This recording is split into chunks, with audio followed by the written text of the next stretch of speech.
Welcome back to ParaGhoul Paranormal, Discoveries from the Dark, the radio show where we dive into the shadows of Saskatchewan, and sometimes even across Canada, to see what lies within. I'm your host, K.D. Kulpa, and I'm a horror author and paranormal researcher based here in Regina. Tonight we are going to dive into the Canadian legend Bigfoot, or more commonly known around here as Sasquatch. We will be talking about the origins of the creature, as well as the stories that have evolved over time. So grab your cameras and lace up your hiking boots, because tonight we are trekking into the British Columbia forest to Sasquatch territory.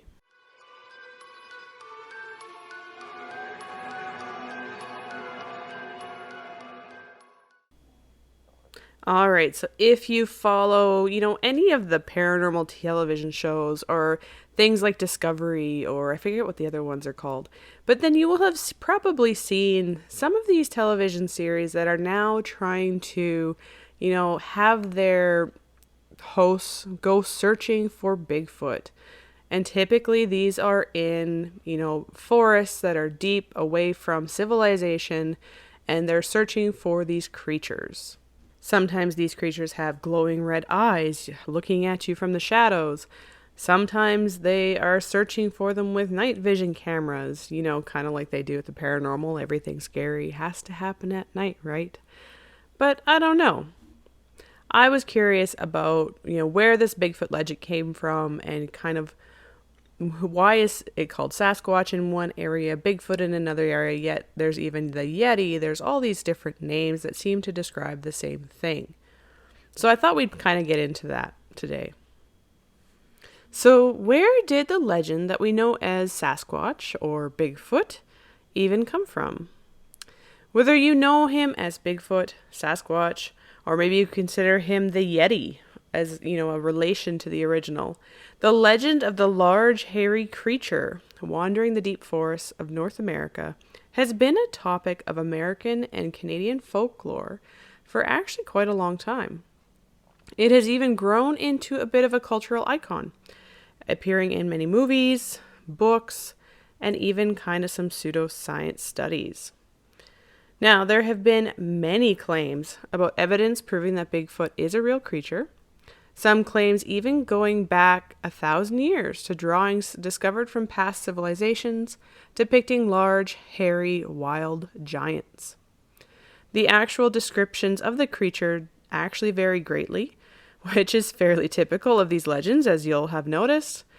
For example, the height of the creature ranges anywhere from 6 feet tall up to as big as 15 feet tall. That is 1-5. Some claim the creature is typically a giant man that is hairy, while others give the creature more of an ape-like feature, so, kind of saying he's a giant ape. Their arms are long, they have little to no visible neck, and they leave behind massive footprints, some even with claws. Some claim that these sightings are simply large bears standing on their back legs, while others claim they are too human-looking to be bears. In today's episode, I'd love to share with you some of the history behind the first sightings and claims of proof behind the existence of these large, hairy giants, as well as some of the more recent findings. But first, where did the Sasquatch or Bigfoot legend actually start? If you follow the term Sasquatch in this case, given that this is what is typically used in the Canadian versions of the Bigfoot story, then the word itself is believed to be an adaptation of the term Saskatchewan in the language of the Stahelis Nation from British Columbia, which means hairy man or wild man. According to some of the articles that focused on the origin of Sasquatch specifically, the creature was actually considered to be a sacred creature to the Stahelis Nation for at least 10,000 years. So going beyond, how I said originally 1,000 years we saw a painting. Well, supposedly to this nation in British Columbia, it could potentially be as many as 10,000 years. So they believe that the Sasquatch or Saskets was actually a spiritual being that could travel back into the spiritual realm at will. This could be a reason behind why they're so hard to find them, or, it's hard to chase them because they can just disappear at will. However, it has been claimed that local lore of the Harrison River Valley claims that the Sasquatch would hold a reunion once every 4 years in the area. And when I say the Sasquatch, I mean like groups of Sasquatch beings. And supposedly these fires were seen, or they would have these fires, and they would be seen starting on the full moon in July every 4th year. But those fires haven't been seen in a while. One question you might be asking is what caused the shift from this Saskatchewan creature to the Sasquatch and Bigfoot that we hear about today. So for Canadians, at least, that lies in an article that was written by Maclean's magazine back in April of 1929. In the article, J.W. Burns, who was the author, wrote about a collection of tales regarding hairy giants from trappers along the mountain pathways near the Chehalis and Harrison rivers. There are various other reports from other countries, of course, which is why this legend exists beyond the borders of Canadian soil. According to Wikipedia, glyphs of a large hairy man have been painted on rocks that are estimated to be 1,000 years old.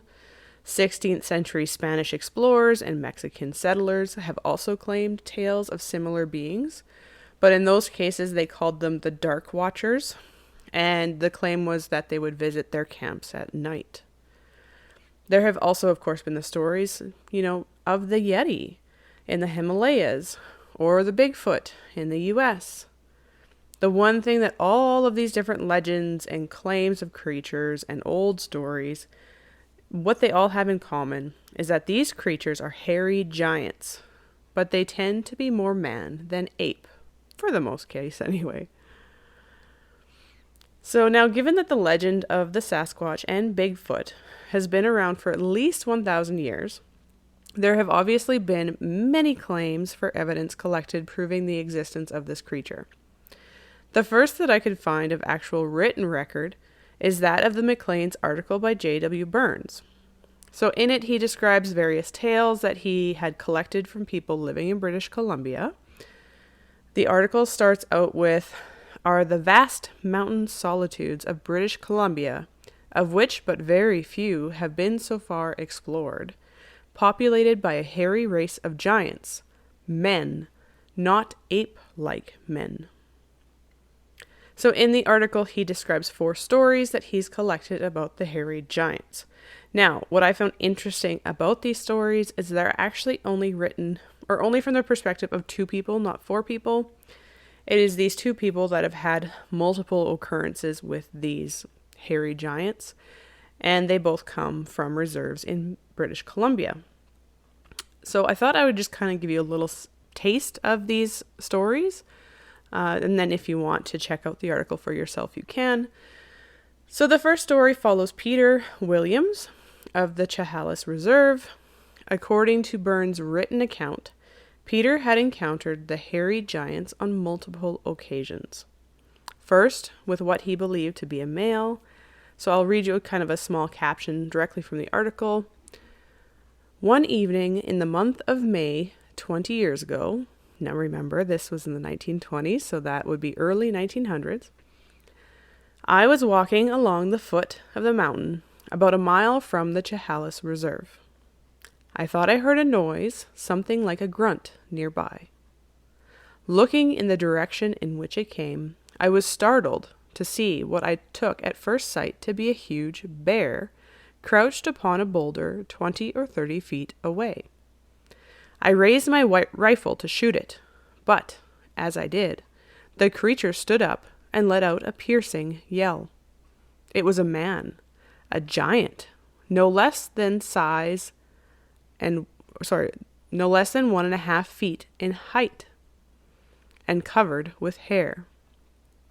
Apparently, this creature appeared to be angry, so Peter turned and ran instead of, shooting at him. Unfortunately for him, the creature followed, until he managed to arrive home tired from running. He said he barricaded the door, but kept his rifle in hand when he warned his wife and kids of what might be coming. And the creature did actually show up. The article story continues to say, I heard a noise approaching from like the trampling of a horse. I looked through the crack in the old wall. It was the giant. Darkness had not yet set in, and I had a good look at him, except that he was covered with hair and twice the bulk of the average man. There was nothing to distinguish him from the rest of us.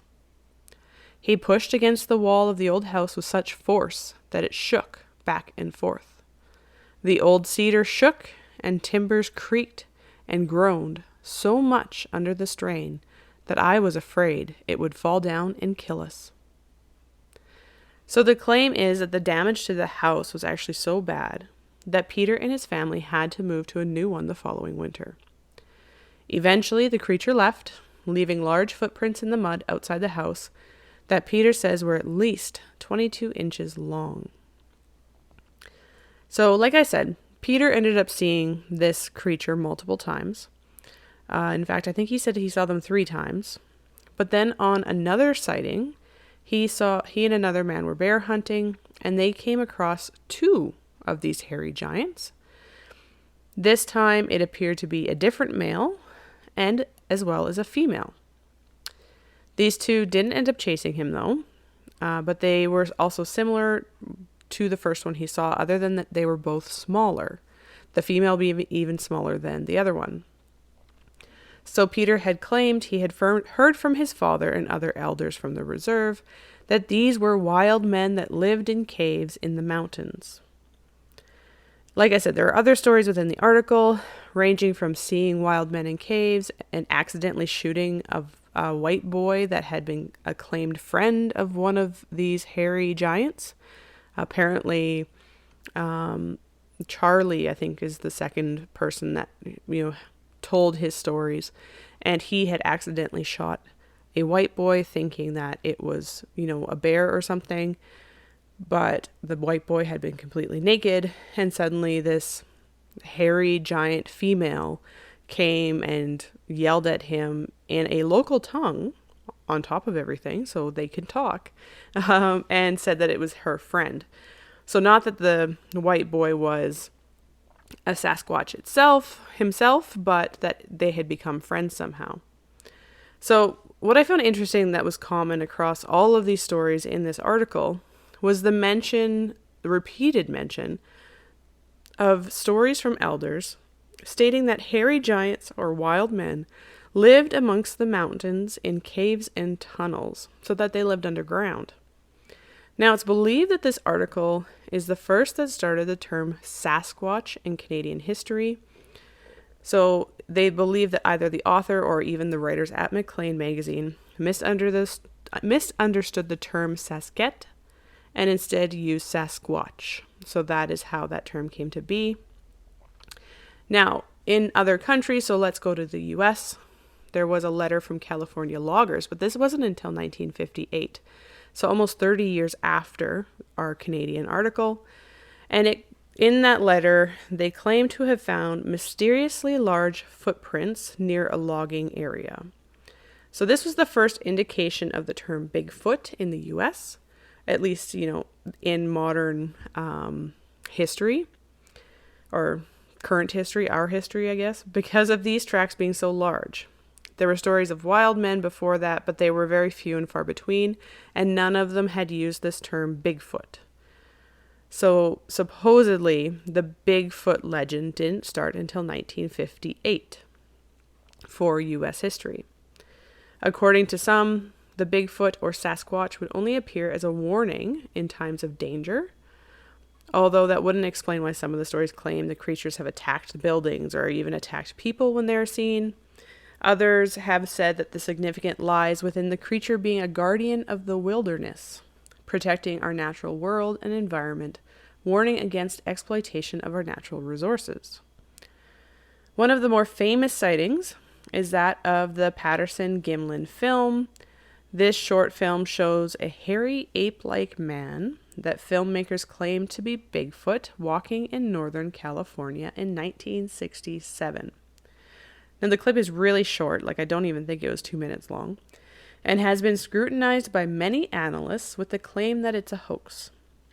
The main filmmaker, Roger Patterson, claimed the clip was real right up until his death, while Bob Gimlin at one point said he didn't think it was a hoax unless Patterson was really good at faking Bigfoot, in person.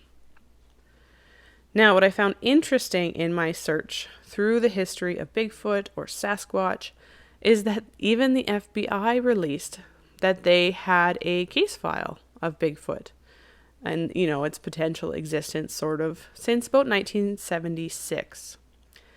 So I guess it was declassified, and what it says is in 1976, Peter Byrne, who at that time was the director of the Bigfoot Information Center and Exhibition in Oregon, had sent some hairs to the FBI for analysis.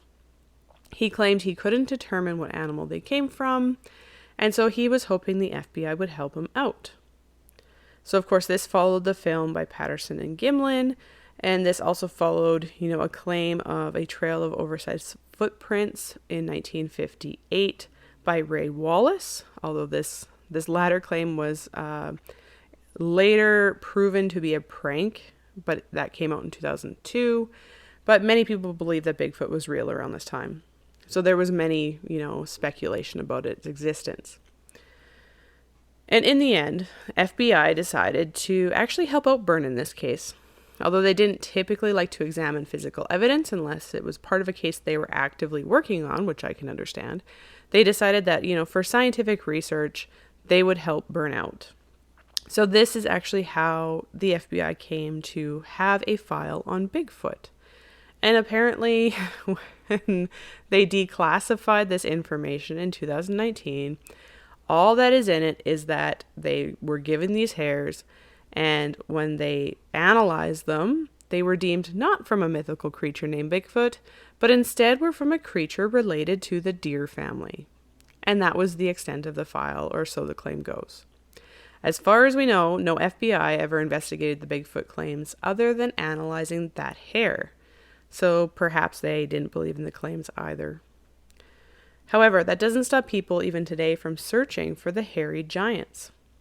More recent sightings are still being claimed, especially given that most people in North America now have access to mobile phones with awesome cameras.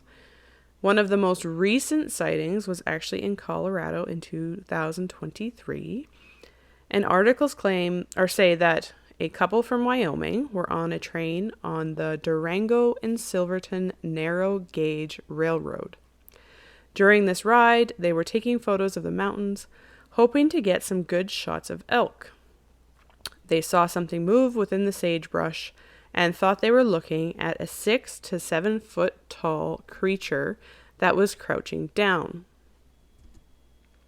Pictures and a video were taken from the train and put onto social media. However, not everyone is convinced it's actually Bigfoot in the images. So apparently near the area where this sighting occurred, it's actually commonly used by campers known as the Sasquatch crew. So, could it have been campers dressed up as Bigfoot to fool people on the train? It's entirely possible. Although that group was, called out, they wrote a note claiming or saying that it wasn't them. But in the picture of the note, there is some dark fake fur and someone in the background wearing a Bigfoot boots or Bigfoot slippers with Bigfoot hands. So it could possibly be that they were jokingly saying, yes, it was us, but they didn't come right out to say it. So even with many claimed sightings being proved to be fake or people in suits, there are still numerous television shows and YouTube channels and even organizations committed to the search for Bigfoot. For example, the Bigfoot Field Researchers Organization actually keeps a database of all reported sightings from North America, and they have thousands of sightings. And just like, our paranormal investigations that we've talked about and other legends, an episode about Sasquatch or Bigfoot just wouldn't be considered complete with us talking about the hoaxes. Naturally, there have been many faked evidence all over the history of both Sasquatch and Bigfoot, just like any of the other urban legends and monsters that we talk about. Older hoaxes include Ray Wallace's fake Bigfoot tracks that he created in 1958, like we just talked about. That actually didn't come out until 2002. Apparently, after Ray had passed away, his family finally released that those were faked. And so whether he just wanted to try and keep it alive while he was alive, I don't know, but that is the claim. The short film, that has also been thought to be faked, with some modern analysts claiming they can make out a zipper within the hair of the creature walking across the beach. Although given how blurry this short film is, I would be amazed if they could actually see a zipper in that blurry thing. These fakes and hoaxes will only get worse, I'm sure, with modern times. Given our rise in technology, the use of CGI, and the really massive improvements that, they've made in creating costumes for large production films. In 2008, 2 men even claimed to find a Bigfoot corpse. But in the end, it turned out to be a rubber gorilla suit, I guess, and they had filled it with animal organs. That's a little disturbing way to do the hoax, but okay. So if not outright hoaxes, though, there actually are many claims that are still not real Bigfoot. And it's just people thinking they see Bigfoot and actually taking blurry photos of bears or other wildlife. So, I don't know. Needless to say, all of these hoaxes and mistaken photographs probably make it really hard for, the Bigfoot researchers from these organizations to find the real evidence. But that doesn't stop them from trying. So I have to, appreciate the effort that they put in. So I don't know. What do you think? Do you believe in Sasquatch or Bigfoot or even the Yeti? I'm not sure what I believe, to be honest. The research that I uncovered for this episode reminded me a lot of the Wendigo, which we talked about earlier. Although I do find the claims in the Maclean's article in the early 1920s in British Columbia interesting, especially given that, there was the common stories from elders about these wild men living in the caves and tunnels in the mountains far in the forest. I don't know, could there be hairy giants living underground in the British Columbia mountains? I feel like given our technology, and especially that almost everyone in Canada now has a cell phone in their pocket, and we have Google Earth that's constantly taking images from space, it's hard to think that these giants are still so well hidden from public view. Not to mention, you can't help but wonder if the hairy giants are similar to, Smokey the Bear. That's kind of another thing that came to mind. Warning us against forest fires and asking us to protect our natural resources. Could the Sasquatch just be another warning tale against destroying natural habitats of British Columbia? Even if the creature isn't real, I would happily stand behind that message. But who knows? Scientists are still discovering new creatures under the ocean, or, take a look at the rare Asian unicorn. Could there be creatures hidden deep in the woods in the mountains of British Columbia and the US? Let me know what you think. Thank you for joining us tonight. Don't forget, if you'd like to support the show, you can find me on most social media platforms under KDKULPA. I also have a Patreon for those that want behind-the-scenes information, extra content, and a chance to join a live Q&A with me each month. Next week, I'm really excited about our Halloween episode. Melanie Cole, if you remember her, she has agreed to come back and talk about the research she's done on the axe murder mystery of Saskatoon. I can't wait to learn more. And I want to take a minute to just give a massive thank you to all that have attended the readings that I've done in Prince Albert on October 10th, Tisdale on October 16th, and Nipawin on October 17th. I'm just in awe at the support and the number of people that came out to support my first debut supernatural horror novel, Coma. And not to mention the fact that I actually sold out of books while I was on tour.